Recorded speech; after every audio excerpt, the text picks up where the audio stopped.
ప్రస్తుతం మనతో పాటు బీఆర్ఎస్ ఎమ్మెల్సీ రవీందర్ రావు గారు ఉన్నారు. మాట్లాడే ప్రయత్నం చేద్దాం. నమస్తే అన్న. నమస్తే అన్న, 2014 ఫిబ్రవరి 1కి మన స్థానిక సంస్థల సర్పంచుల యొక్క పదవి కాలం ముగిసిపోయింది. ఇప్పటి వరకు ఎలక్షన్లు నడవలేదు, ఎలక్షన్లు పెట్టలేదు. ఆ సర్పంచులు కూడా బిల్లులు కావాలని చెప్పి పెద్ద ఎత్తున నిరసనలు, ధర్నాలు చేశారు. ఈరోజు తీర్పు ఇచ్చింది హైకోర్టు, ఖచ్చితంగా సెప్టెంబర్ 30లోగా ఎలక్షన్లు పెట్టాలని చెప్పి. అసలు నిజంగా ఎందుకు పెట్టలేదు? ఇన్ని అంటే సంవత్సరంన్నర గడిచిపోతుంది, దాదాపు 2 సంవత్సరాల దగ్గరికి వస్తుంది. ప్రభుత్వం ఏ ఆలోచన మీద పెట్టలేదు అనుకోవచ్చు అన్న? వాస్తవంగా 6 గ్యారెంటీలు 13 హామీలు అయితే 100 రోజుల్లో చేస్తాం.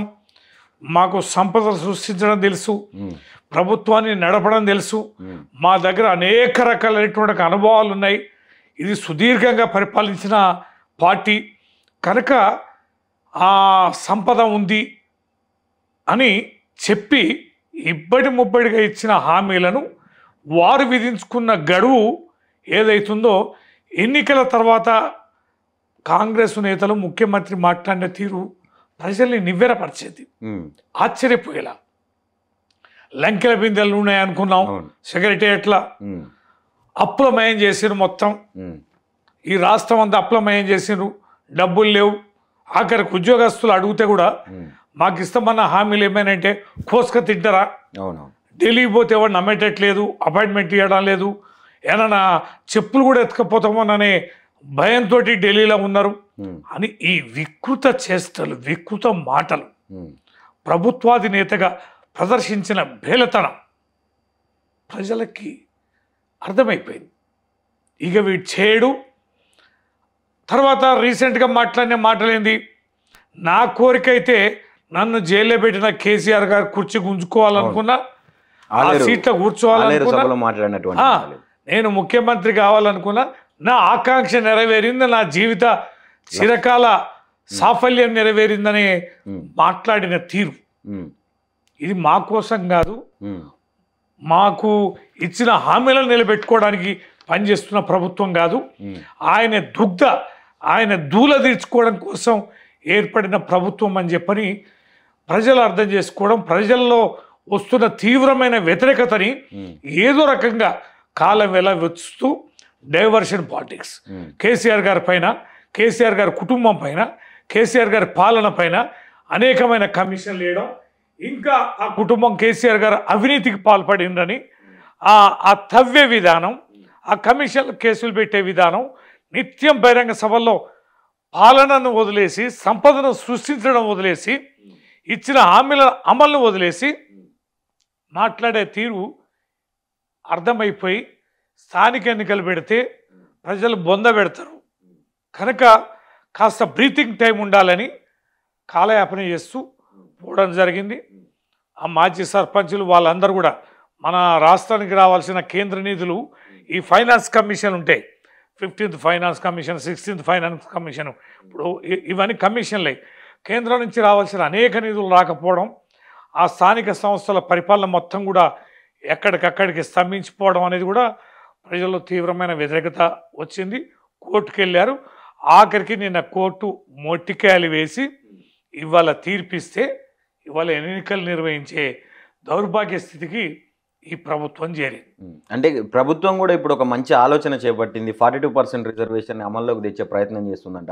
ఒకవేళ ఇన్ కేసు అది కానప్పటికీ కూడా పార్టీల పరంగా 42% రిజర్వేషన్ అమలు చేసి మరి స్థానిక సంస్థల ఎలక్షన్లు పెడతామంటుంది కదా. వాస్తవంగా ఏంటంటే మొన్న మహేష్ కుమార్ గౌడ్ పిసిసి అధ్యక్షుడు మాట్లాడింది మీరు ఫాలో అయినరో లేదో, ఏమన్నాడు అంటే స్థానిక ఎన్నికలు ఇప్పట్లో ఉండకపోవచ్చు, ఇది రిజర్వేషను కేంద్రం నుంచి తేలాలి, ఇది చట్టబద్ధత కల్పించాకే ఎన్నికలకు పోయే అవకాశం ఉందని చెప్పని అన్నాడు. అంటే కాంగ్రెస్ ప్రభుత్వం ఇప్పటింతలా స్థానిక ఎన్నికలు పెట్టే ఉద్దేశంలో లేకుండే, ఇవాళ కోర్టు చెప్పింది కాబట్టి పెట్టే అవకాశం వచ్చింది. కానీ ఈ చట్టబద్ధత ఏర్పడేంత మేరకు ఎన్నికలు వాయిదా వేయాలనే దృష్టితోటి ప్రభుత్వం ఉండే. ఇక ఇప్పుడు రాజకీయ పార్టీలు అనేటివి, ఇప్పుడు మన బీఆర్ఎస్ ఉంది, గతంలో మనం లెక్కలేసి చూస్తే 42% 60% మనం బీసీలు, మైనార్టీలు, ఎస్సీ ఎస్టీలకు ఇచ్చాం. ఇప్పుడు కూడా 50% ఎబోనే స్థానిక ఎన్నికల్లో బీఆర్ఎస్ పార్టీ ఇచ్చింది. రిజర్వేషన్లు కూడా మనం లోకల్ బాడీ ఎన్నికల్లో కానీ ఆ నామినేటెడ్ పోస్టుల మార్కెట్లలో కానీ మహిళలు కూడా మనం రిజర్వ్ చేసాం. ఇంతమందికి న్యాయం చేస్తే బీఆర్ఎస్ పార్టీకి ఒక ముద్ర వేసారు కదా, కుటుంబ పాలన చేస్తా ఉన్నారు కేసీఆర్ గారు అని చెప్పి కరాఖండిగా అంటే మాట్లాడుతూ ఉన్నారు. కాంగ్రెస్ పార్టీ ఏంది కుటుంబ పాలన గురించి మాట్లాడడం ఏంది? కుటుంబ పాలనకి పునాది వేసి నడిపేదే కాంగ్రెస్ కదా. కాబట్టి కుటుంబ పాలన అన్నంత మాత్రాన కుటుంబం నిలబడాలని లేదు. చాలా చోట్ల మనం చూస్తున్నాం, ఎంత ప్రమోట్ చేసినా నిలబడాలని లేదు కదా. ఇప్పుడు కేసీఆర్ గారు ఈ కుటుంబం అంటే హరీష్ రావు గారు కానీ కేటీఆర్ గారు కానీ వారు ఉద్యమంలో అనేక సంవత్సరాలు పనిచేయడం, ప్రజాభిమానాన్ని చురగొనడం, ప్రజల చేత అనేక దఫాలుగా ఎన్నిక కాబడడం, ప్రజాక్షేత్రంలో గెలిచారు కదా, ఏదో నామినేటెడ్ పోస్టులలో లేరు కదా. కాబట్టి ఆ రకమైన ముద్ర వేయాలని, సమర్థత లేకున్నా కూడా బలిమిగా తీసుకొచ్చి కుర్చీలలో కూర్చోబెట్టడం అనేది లేదు కనుక అది బలహీనమైనటువంటి ఒక వాదన తప్ప వారు ఎంచుకున్న అత్యంత కీలకమైన అంశం అంటే తెలంగాణ ప్రజలు అవినీతి మీద మాట్లాడితే, కేసీఆర్ గారి కుటుంబం మీద మాట్లాడితే రాజకీయంగా లబ్ధి పొందగలుగుతామని చెప్పని మాట్లాడమే తప్ప ఇప్పుడు 2 ఏళ్ళుగా వస్తుంది అనేకమైన కమిషన్లు, అనేకమైన విచారణలు, ఏసీబీ ద్వారా, ఈడీ ద్వారా, ఇన్కమ్ ట్యాక్స్ ద్వారా ఎన్నో దాడులు చేసి విచారణ చేశారు. ఎన్ని కోట్లు దొరకబట్టారు, ఎంత అవినీతిని దొరకబట్టారు. రోజు తవ్వి తవ్వి తవ్వి తవ్వి లీకేజీలు ఇచ్చి పేపర్లలో టీవీలలో రాయించడం అనుకూలమైన ఛానళ్ళ ద్వారా తప్ప దొరకబట్టింది ఏంది? నిజంగానే అంత అవినీతి వారు ఎన్నికల్లో మాట్లాడినట్టు నిత్యం మాట్లాడినట్టు కేసీఆర్ గారు కుటుంబం కనుక అవినీతికి పాల్పడితే, అక్రమాలకు పాల్పడితే ఇంతకాలం పడుతుందా? 2 ప్రభుత్వాలు వ్యతిరేకమే కదా. కేంద్రంలో బీజేపీ, ఇక్కడ రాష్ట్రంలో కాంగ్రెస్, 2 కుమ్మక్కై దాడులు చేసి కేసులు పెడుతున్నారు కదా. ఏం దొరకబట్టారు అంటే నడుస్తుంది కదా చర్చ. ఫోన్ ట్యాపింగ్ చేయవలసినంత అవసరం ఎందుకు వచ్చింది? నిజంగా ప్రజల సంక్షేమం కోసం పనిచేస్తే ప్రభుత్వం నిజంగానే ఫోన్ ట్యాపింగ్ చేస్తే, ఫోన్ ట్యాపింగ్ వల్ల ఏదో దుర్మార్గాలు జరిగినాయి, ఇబ్బందులు జరిగినాయి అంటే మేము అధికారాన్ని కోల్పోకపోదుం కదా, వారి డబ్బు పంచకపోవు కదా. చాలామంది నేతలు పార్టీ మారినరు, ఆపుకోగలిగే వాళ్ళం. పిసిసి చీఫ్ చెప్పింది అబద్ధం. వాళ్ళు ఏం నిజాలు చెప్తున్నారు కనుక నిత్యం మాట్లాడేది అబద్ధాలే కదా. అబద్ధాల ప్రచారంలో భాగంగానే కదా వాళ్ళ అధికారంలోకి వచ్చింది కూడా. మరి నిజంగా డబ్బులు అంత దిగ్బంధం చేసి ఇన్ని వందల ఫోన్లని విని మరి అష్ట దిగ్బంధం చేస్తే మరి కాంగ్రెస్ పార్టీ కూడా డబ్బులు ఇచ్చిందే. కాంగ్రెస్ పార్టీ డబ్బులు ఇయ్యే నియోజకవర్గం ఏదైనా ఉందా? కాంగ్రెస్ పార్టీ అభ్యర్థులు డబ్బులు పంచని నియోజకవర్గం ఏదైనా ఉందా? అభ్యర్థి ఉన్నారా? ఈ రాష్ట్రంలో బీజేపీ, కాంగ్రెస్ కోట్లాది రూపాయల డబ్బులు ఎన్నికల్లో పంచారు కదా, మందు కూడా పంచారు కదా. మరి అవన్నీ కూడా కంట్రోల్ చేసేవాళ్ళం కదా. ₹1 కూడా వాళ్ళు పంపిణీ చేయకపోతారు కదా. ఆ రోజునే దొరకబట్టి మరి కేసులు పెట్టి అరెస్ట్ చేసి జైల్లో పెట్టేవాళ్ళం కదా. మరి ఈ ప్రక్రియ అంతా ఎట్లా జరిగింది అంటే జరిగినది కొంత అయితే జరుగుతున్న ప్రచారం కొండంత, ఘోరంతని కొండంతగా చేసి ఏదో దాని వికృత పెడార్థాలు తీసి ప్రచారం చేయడం తప్ప నిజంగా జరిగిన నష్టం లేదు, ఇబ్బందులు లేవు, దాన్ని ఏదో మేము పొందిన లబ్ధి కూడా లేదు. బీఆర్ఎస్ పార్టీ పదే పదే చెప్తా ఉంటుంది కేవలం కేసీఆర్ గారి ఆనవాళ్ళని దూడిపేయడం కోసమే పనిచేస్తూ ఉన్నాడు రేవంత్ రెడ్డి అని చెప్పి, మార్పులు అంటే జరిగిన మార్పులని పరిగణలోకి తీసుకొని. మరి గతంలో కేసీఆర్ చేసింది ఏందన్న, పాలమూరు, రంగారెడ్డి ప్రాజెక్టులు అన్నింటినీ కూడా ఎడారి చేసి పెట్టిండు. అప్పుడు ఉమ్మడి రాష్ట్రంలో చేపట్టినటువంటి ప్రాజెక్టులను ఒక్కటి కూడా పూర్తి చేయలేకపోయారు అని చెప్పి పెద్ద ఎత్తున నడుస్తూ ఉన్నది కదా. మరి దాన్ని ఎట్లా చూడొచ్చు మనం?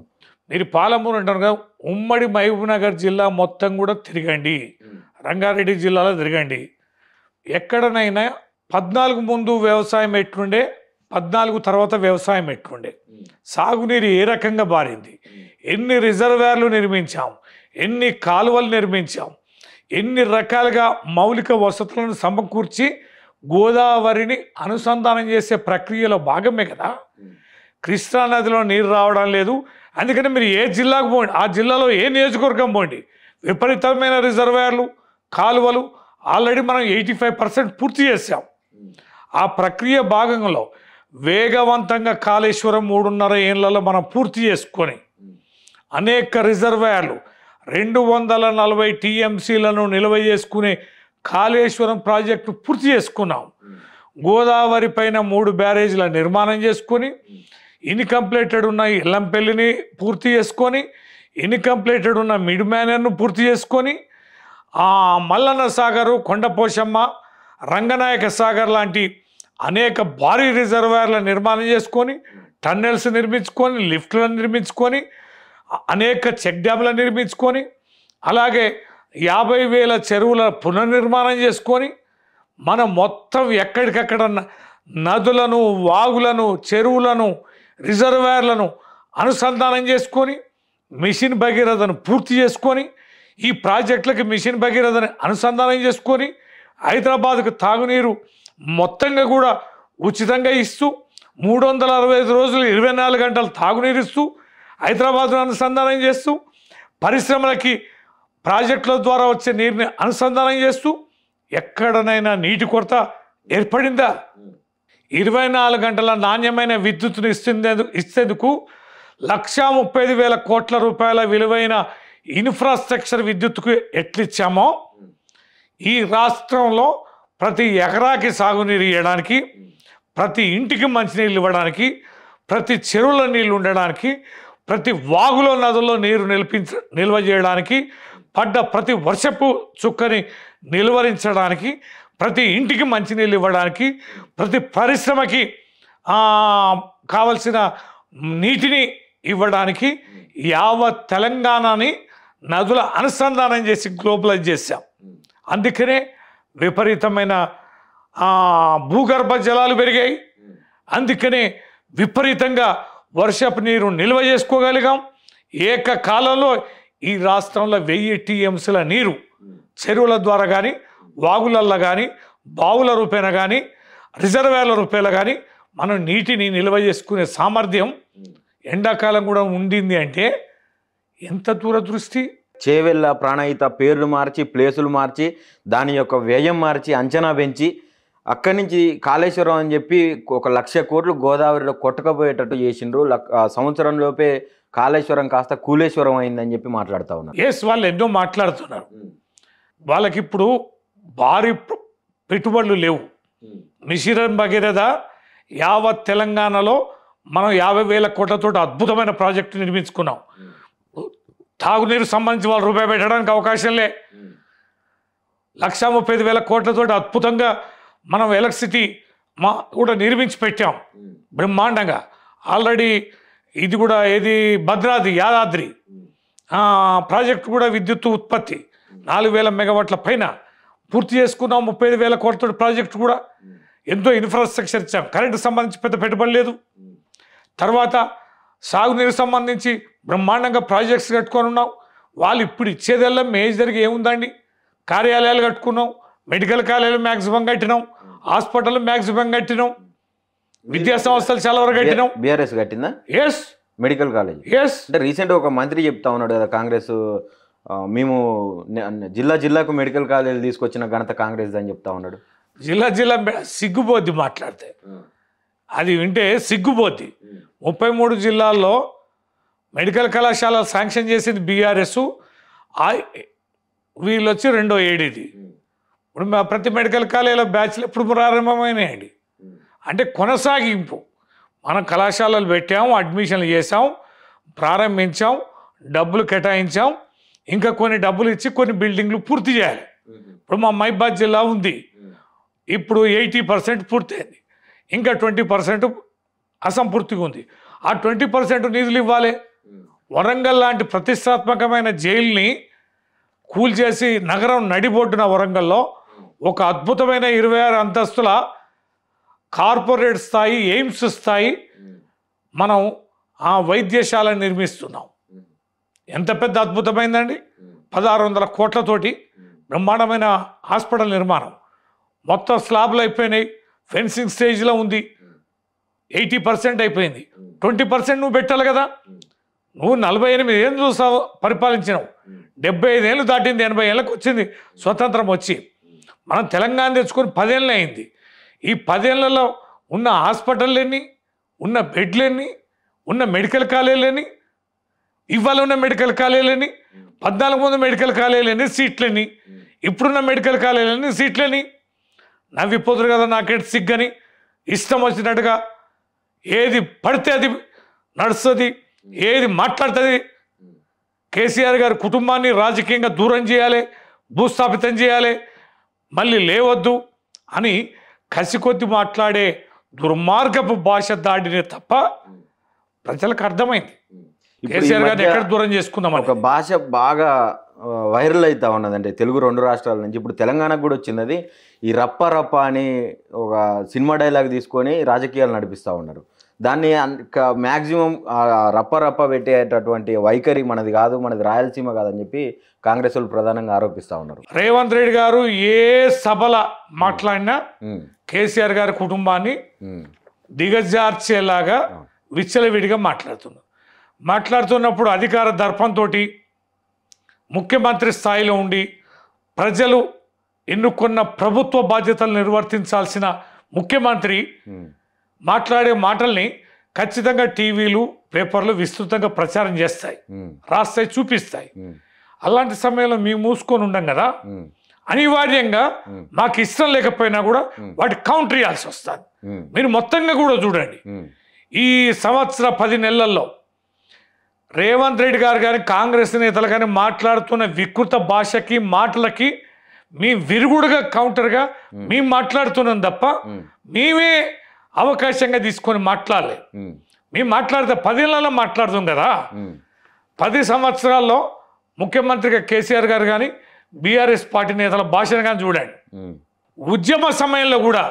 కేసీఆర్ గారు చాలా సర్కాస్టిక్గా సెటైర్లలాగా ఉండేది వారు విమర్శిస్తే ఏమైనా మాటలు అంటే కూడా అంతే తప్ప చిల్లర భాష ఎప్పుడు కూడా ఉద్యమ సమయంలో 14 ఏళ్ళలో కూడా మాట్లాడలే అంటే రేవంత్ రెడ్డి గారి భాషలో ఉందాతనం లేదు చిల్లర మాటలు ఆకతాయి మాటలు చిలిపి మాటలు అవహేళన జుగుప్సాకరంగా పేగులు మెడలు వేసుకుంటామేందండి తొండలు ఎలకలు లాగులలో ఇస్తామనేదండి జాంగారి మీద నిలబడతామేనండి రాజీవ్ గాంధీ విగ్రహాన్ని సెక్రటేరియట్ ముందు ఆవిష్కరిస్తూ నవంబర్ 14న విద్యార్థులను ఉద్దేశించి పిల్లలను ఉద్దేశించి కూడా కేసీఆర్ గారి పట్ల మాట్లాడిన భాషను రికార్డు తీయండి ఎంత చిల్లరగా మాట్లాడిండో సభ ఏదైనా సందర్భం ఏదైనా ఆఖరికి దేవాలయాల సందర్భంలో దేవాలయ ప్రాంగణాలలో కూడా ఆయన మాట్లాడిన భాష ఆక్షేపణీయం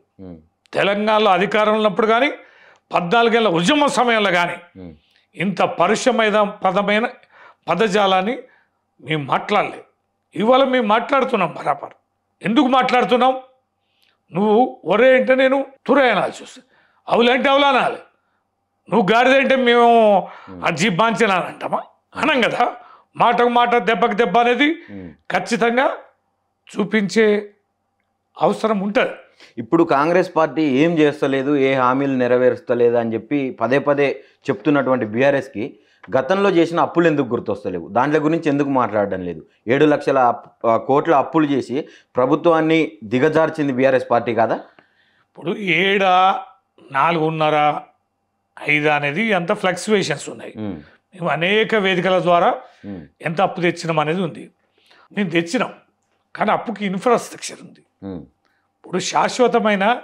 ఇప్పుడు బనకచెర్ల ప్రాజెక్టు ఇప్పుడు చంద్రబాబు నాయుడు 80,000 కోట్లతో అని ఇప్పుడు ప్రైమరీగా అంటాడు అది 1,00,000 దాటుతుంది 1,10,000 కూడా అయితే వాళ్ళు కడతామంటే కడితే మరి ఆయన అప్పు లేకుండా ప్రాజెక్టు కడుతుండ తెచ్చిన అప్పే కదా యావత్ తెలంగాణలో ఇవాళ మనం మిషన్ భగీరథ ఒక అద్భుతమైన ప్రాజెక్టు దేశంలోనే దాన్ని కేంద్ర ప్రభుత్వం ఆదర్శంగా తీసుకుని కూడా నిర్మిస్తుంది దానికి అప్పు తెచ్చాం ప్రాజెక్ట్ ఉంది కదా విద్యుత్తుకు సంబంధించి కూడా మనం అప్పు తెచ్చాం అంటే తెలంగాణ రాష్ట్రం పరిపూర్ణంగా ఎదగాలి సంపదను సృష్టించాలంటే ఏ రంగాలు వేగవంతంగా అభివృద్ధి చెందాలో ఆ రంగాలకు సంబంధించిన పెట్టుబడులు కేంద్ర ప్రభుత్వ నిబంధనలకు లోబడి ఆ నిబంధనలకు అనుగుణంగానే మనం అప్పులు తీసుకొచ్చాం అందుకనే అప్పులు తేవడంలో కూడా మనది ఎక్కడో ఉంది 14, 16 రాష్ట్రంగా ఉంది అది మీరు చూడండి 65,000 కోట్ల రూపాయల బడ్జెట్ 2014లో మనకు ఉండే ఇవాళ 3,00,00,000 రూపాయలైంది. అంటే స్వతంత్రం వచ్చిన 80 ఏళ్ళల్లో నీ రాష్ట్ర బడ్జెట్ 65,000 స్థాయికి వెళ్తే కేవలం 10 ఏళ్లలో 3 లక్షలకు ఎట్లా పోయిందండి? ఎన్ని రెట్లు పోయిందండి? ఎంత సంపద సృష్టిస్తే, ఎన్ని రంగాలలో మనం అభివృద్ధి చేస్తే పంట అండి? ఎన్ని లక్షల ఎకరాల నుంచి ఎన్ని లక్షల ఎకరాల పోయినాం? రైతు బందే 1,52,00,000కి ఇచ్చాం మనం. 3 కోట్ల మెట్రిక్ టన్నుల వరి ధాన్యాన్ని పండించాం మనం. ఈ దేశంలో హర్యానా, పంజాబ్ని మించి పంట పండించాం. కారణం ఏంటి? సంపద సృష్టి కదా. 50,000 1,00,000 రూపాయలు ఉన్న వ్యవసాయ భూములు, తొండలు గుడ్లు పెట్టే భూములు యావత్ తెలంగాణలో పోండి. నీ మహబూబ్నగర్ జిల్లాలో, నీ మెదక్ జిల్లాలో, నీ రంగారెడ్డి జిల్లాలో, నీకు నల్లగొండ జిల్లాలో చాలా వరకు ఒక పార్టు, వరంగల్ జిల్లాలో చాలా వరకు పార్టు. 1 ఎకరా సాగులేని భూమి ఉందా? 1 చెరువు నిండింది ఉందా? ఎక్కడైనా వాగులలో, వంకలలో చెక్ డ్యాములు కట్టి నీరు నిలవకుండా ఉందా? ఇంత పంట, ఇంత కాటన్ ఎట్లా పండింది? ఇంత వరి ఎట్లా పండింది? ఇంత మిర్చి ఎట్లా పండింది? ఇంత పసుపు ఎట్లా పండింది? ఇంతటి సంపద ఇన్ని రెట్లు ఎట్లా సృష్టించబడ్డది? అంటే ఉత్పాదక రంగంలో మనం అద్భుతమైన పెట్టుబడులు పెట్టేపట్టుగానే సంపద సృష్టి అనేది జరిగింది. అందుకని 50,000 రూపాయల భూములు 20 లక్షలు, 30 లక్షలు, 50 లక్షలు, కోటి రూపాయలు. ఇవాళ రియల్ ఎస్టేట్ అనేది భారతదేశంలో అగ్రభాగానే ఉండే తెలంగాణ ప్రభుత్వం ఉన్నప్పుడు. వేగవంతమైన హైదరాబాదు అభివృద్ధిని చూసా.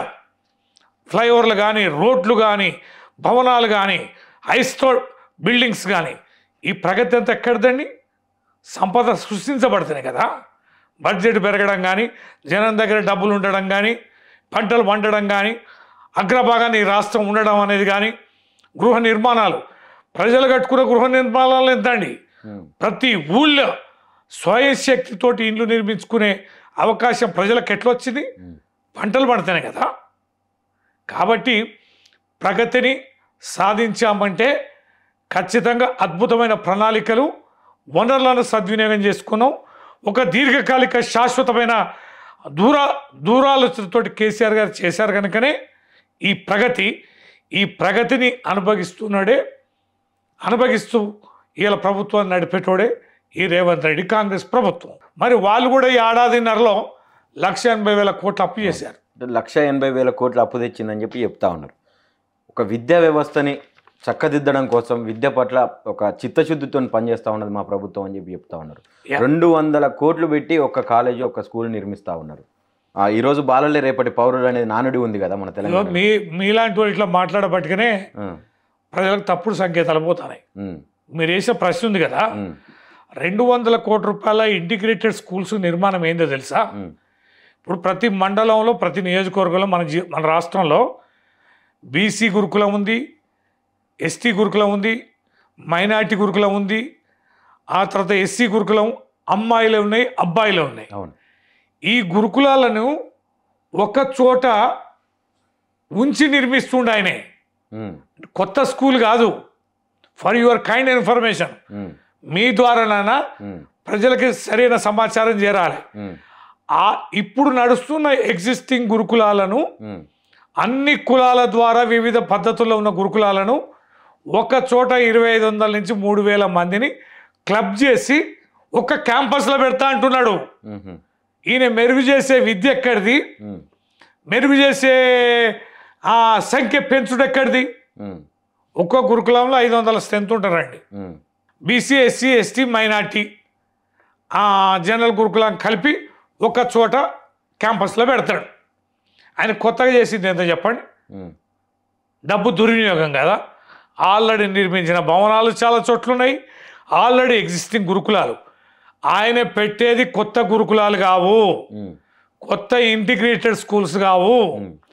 ఉన్న ఎగ్జిస్టింగ్ స్కూళ్ళని కొత్త క్యాంపస్ కట్టి దాంట్లో షిఫ్ట్ చేస్తున్నాడు. ఇది మీకు అర్థం కావాలి, మీ ద్వారా ప్రజలకు అర్థం కావాలి. 18 నెలల పాలనను 10 సంవత్సరాల పాలనతోటి పోలుస్తూ రీసెంట్గా నిన్న జరిగినటువంటి సభలో ముఖ్యమంత్రి గారు సవాళ్ళు విసురుతూ ఉన్నారు. చర్చకు రండి, సిద్ధం నేనని చెప్పి మాట్లాడుతూ ఉన్నాడు. ఇదే చర్చ అంటాడు, పెడతాడు, మొండి వాదన. మైకులు కట్ చేస్తాడు. ఒక హరీష్ రావు గారు కేటీఆర్ గారు మాట్లాడుతా అంటే అసెంబ్లీ రికార్డ్స్ తీయండి, 10 మంది మంత్రులు ఇంటర్ఫియర్ అవుతారు, 25 సార్లు ఇంటర్ఫియర్ అవుతారు, మైక్ కట్ చేస్తాడు, మూడ్ డిస్టర్బ్ చేస్తారు, సీక్వెన్స్ పోనీయరు. వాళ్ళ అసెంబ్లీలో చేసే యాగి చూడండి, టీవీలలో పేపర్లలో కొనేస్తున్నారు, పైసలు ఇస్తున్నారు, ప్రచారం కానియరు. ఇది బీఆర్ఎస్కే సోషల్ మీడియా కావచ్చు, ఛానల్ సోషల్ మీడియా ద్వారా చేస్తున్నాం. కానీ ఎన్ని ఛానళ్ళు, ఎన్ని టీవీలు ఇలా ప్రభుత్వానికి దాసోహం అంటున్నాయి. అడ్వర్టైజ్మెంట్ల కక్కుర్తిపడి ఏదన్నా సంపూర్ణంగా జరిగిందా? నువ్వు బస్సులు మహిళలకు ఫ్రీ అన్నావు, బస్సుల సంఖ్య కుదిచ్చినావు, రోజు మహిళలు దాన్ని రోడ్ల మీద అనుకునే పరిస్థితి తెచ్చినావు, రుణమాఫీ అన్నావు, 2 లక్షలు ఏకకాలంలో అన్నావు, చేసింది 20,000 కోట్ల రూపాయలు కేటాయించినావు. అలా ఎన్ని వేల కోట్ల రూపాయలు అకౌంట్లో వేసినావు అనేది ఇప్పటికీ స్పష్టత లేదు. 30 నుంచి 40% మాత్రమే రుణమాఫీ జరిగింది, అది సక్రమంగా జరగలే. నువ్వు ఇలా బోనస్ అన్నావు, బోనస్ అకౌంట్లో సరిగా వేయలే, గ్యాస్ సిలిండర్కి డబ్బులు సరిగా పడతాలే, ఇంతవరకు తులం బంగారం అన్నావు, అది లేదు, మహిళలకు 2,500 అన్నావు, అవి లేవు, పిల్లలకి స్కూటీలు అన్నావు, అవి లేవు, 5 లక్షల రూపాయలు విద్యార్థులకు అన్నావు, అవి లేవు. ఇప్పుడు ఇండ్లు అన్నాడు, ఎన్నికలు వస్తున్నాయి, ఆ ఇండ్లు అన్నాడు. ఇప్పుడు మొత్తం పేరు మీద 1 లక్ష ఇండ్లకు 2 లక్షలకు ఏదో ప్రొసీడింగ్స్ ఇచ్చినామంటారు. ఈ స్థానిక ఎన్నికలు అయినాక వాడు పునాది ఎప్పుడు కట్టాలనో, పునాదికి బేస్మెంట్కి 1 లెవెల్ అట, స్లాబ్కి 1 లెవెల్ అట, తర్వాత 1 లెవెల్ అట, ఇక 1 లెవెల్ 2 లెవెల్కి ఇచ్చి ఎక్కడ దీన్ని కంప్లీట్ చేస్తాడో కూడా తెలియదు. భరోసా సంబరాలు అని చెప్పి చేస్తారు కదా ప్రధానంగా. ఇప్పుడు హాట్ టాపిక్ గా మారింది అది మొత్తం. మేము భరోసా అందరికి ఇచ్చేసినాం అని చెప్పి సక్సెస్ మీట్లు పెడుతున్నారు. మనం 11 సార్లు ఇచ్చినాం, 12వ సారి ఇస్తుంటేనే ఎలక్షన్ వచ్చింది. డబ్బులు కూడా ఉంటే ఆ డబ్బులే తర్వాత ఎలక్షన్ కమిషన్, ఆ తర్వాత వాళ్ళు ఒకసారి ఇచ్చారు, ఒకసారి ఎగ్గొట్టిండ్రు, ఒకసారి 4 ఎకరాల లోపే ఇచ్చారు. అందరికి పడలేదా? పల్లె ఎడబడింది. మొన్న పోయినసారి 4 ఎకర్స్ వరకే వేసారు, తర్వాత ఇప్పుడు వేసినట్టేలే, ఒక్కసారి పూర్తిగానే ఎగ్గొట్టారు. ఇవాళ ఈ ఒక్కసారికి వేసారు. అది కూడా తెలీదా? అంత అమాయకుల ప్రజలు. ఇవాళ మా రైతు భరోసా వచ్చిందంటే లోకల్ బడి కోర్టుల జడ్జిమెంట్ వస్తుంది, ఈ సిద్ధపండు అవుతుంది కాబట్టి వారం రోజుల జడ్జిమెంట్ వచ్చే లోపలనే డబ్బులు వేయాలి, అనివార్యంగా ఎలక్షన్ పోవాలి కాబట్టి అని అన్ని రకాల సోర్సుల్ని క్లోజ్ చేసి ఇవాళ సిఎంఆర్ఎఫ్లు కూడా సరిగ్గా ఇవ్వడం లేదండి. మెడికల్ బిల్లులు కూడా ఇవాళ మెడిసిన్స్ కూడా హాస్పిటల్ ఇవ్వడాలే, గురుకులాలలో సరిగ్గా తిండి పెట్టడాలే, గురుకులాలు కిరాయి తీసుకున్న బిల్డింగ్లకి కిరాయిలు కూడా ఇవ్వడాలే, చాలామంది తాళాలు వేసేసారు, ఉద్యోగస్తులకు ఏ రకమైన బెనిఫిట్స్ లేవు, రిటైర్ అయిన వాళ్ళకైతే పరిస్థితి చాలా ఘోరంగా కోసా ఉంది. 1 రూపాయి ఇవ్వడాలే, అన్నిటిని బంద్ పెట్టుకొని సకలం వడ్డీ నిగ్గి నిలిగి ఇలా రైతు భరోసా వేసి సంబరాలు చేసుకోవడం అనేది చాలా సిగ్గుచేటనే విషయం. ప్రజలు గమనిస్తున్నారు. సరైన సందర్భంలో ఈ ప్రభుత్వానికి ఏ రకంగా జవాబు చెప్పాలో, బుద్ధి చెప్పాలో తెలంగాణ ప్రజలు ఖచ్చితంగా చెప్పి తీరుతారు. రైట్. ఫైనల్గా అన్న, ఇప్పుడు మీరు చేసినటువంటి ప్రాజెక్ట్ అంటే ఆ ఫార్ములా ఈ కార్ రేస్ ఏదైతే ఉందో దాన్ని సమర్థించినటువంటి బీఆర్ఎస్ పార్టీ రీసెంట్గా మన రేవంత్ రెడ్డి గారు స్టార్ట్ చేసినటువంటి అందాల పోటీలను ఎందుకు విమర్శిస్తున్నారు? అట్లాగే నిజంగా రేవంత్ రెడ్డి గారు ఏం చేయకుంటే మరి అంత ధైర్యంగా సవాళ్ళు ఎట్లా విసురుతారు? ఇప్పుడు అందాల పోటీలు అనేది చాలా సున్నితమైన విషయం. ఇప్పుడు ఈ కార్ రేసింగ్ అనేది ఏంది? ఈ కార్ ఫార్ములా అనేది యావత్ భారతదేశంలో కానీ ప్రపంచంలో కానీ ఎలక్ట్రానిక్ రంగం అనేది విస్తృతంగా అభివృద్ధి చెందుతుంది. ఎలక్ట్రానిక్ కార్లు పర్యావరణ పరంగా ఇవి చాలా ఉపయోగకరమైంది. ఎలక్ట్రిక్ కార్స్ అనేది రాబోయే రోజుల్లో ఒక సంచలనాత్మకంగా ఉంటుంది కనుక మనము ఎలక్ట్రిక్ కార్ల వైపు ప్రజల దృష్టి మరల్చడం కోసం ప్రతిష్టాత్మకమైన ప్రపంచమంతా యాక్సెప్ట్ చేయగలే ఆధునికమైనటువంటి రంగంలో అంశంగా భాగంగా దాన్ని చేశాం. అందాల పోటీలు ఏందండి? ఏ రకమైన ఆరోపణలు వచ్చినాయి? మన పార్టీ కదా మాట్లాడింది కాదు కదా. ఇంగ్లాండ్ అమ్మాయి అందాల పోటీలను బహిష్కరించి పోయి ఏం చెప్పిందండి? వాళ్ళు కూడా అంతర్గతంగా విచారణ కమిటీ వేసింది కదా, మరి బహిర్గతం చేయండి రిపోర్టును.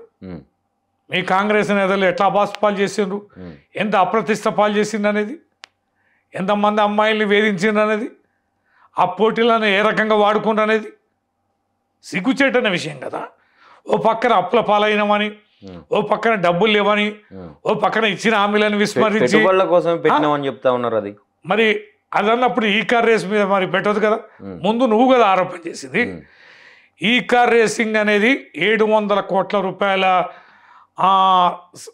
ఆ డబ్బు జనరేట్ అయిందని మనం అనేక రకాల రంగాల మీద ఉన్న ప్రభావాన్ని మనం లెక్కలతో సహా చెప్పినాం.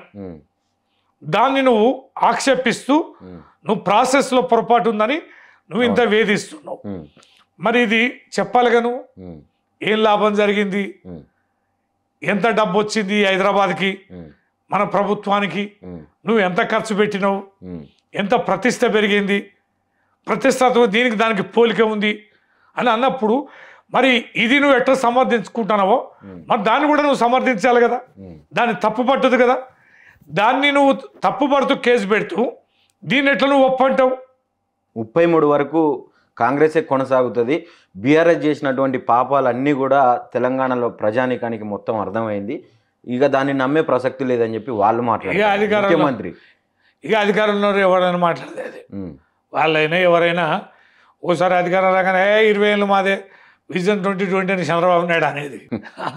అప్పుడెప్పుడు 95-96 విజన్ 2020 దానికి మనమే ఉంటున్నాం అని అన్ని ప్రభుత్వాలకి బాగా నెత్తికెక్కుతుంది. ఆ రకమైన భాష మాట్లాడతారు. రైట్ అన్న, ఫైనల్గా రవీంద్రరావు గారు ఇప్పుడు స్థానిక సంస్థల ఎలక్షన్స్ గురించి తెలంగాణ ప్రజలకు ఏం మెసేజ్ ఇవ్వబోతా ఉన్నారు? స్థానిక సంస్థల ఎన్నికలకు సంబంధించి ఏది ఏమైనా ఈ ప్రభుత్వానికి తగిన బుద్ధి చెప్పాల్సిన అవసరం బాధ్యత ప్రజలపైన ఉంది. ఏమని ఓట్లు అడిగారో, ఏం చేసి ఓట్లకు వస్తారో నిలదీయాల్సిన బాధ్యత ప్రజలపైన ఉంది. కాబట్టి ప్రజలు విజ్ఞతతో వ్యవహరిస్తారని నేను ఆశిస్తున్నా. ఎవరు ప్రజాపక్షం, ఎవరు తెలంగాణ పక్షం, ఎవరు తెలంగాణ ప్రజల పట్ల దూరదృష్టితో మమకారంతో పనిచేశారో వారెవరో ప్రజలకు తెలుసు. ఖచ్చితంగా ప్రజలు ఆ నిర్ణయం తీసుకొని రేపు మా పక్షాన నిలబడతారని మేము ఆశిస్తున్నాం. థ్యాంక్ యూ అన్న, thank you so much. Right, ఇది ఇవాళ ఇంటర్వ్యూ. మరో ఇంటర్వ్యూతో మళ్ళీ కలుద్దాం.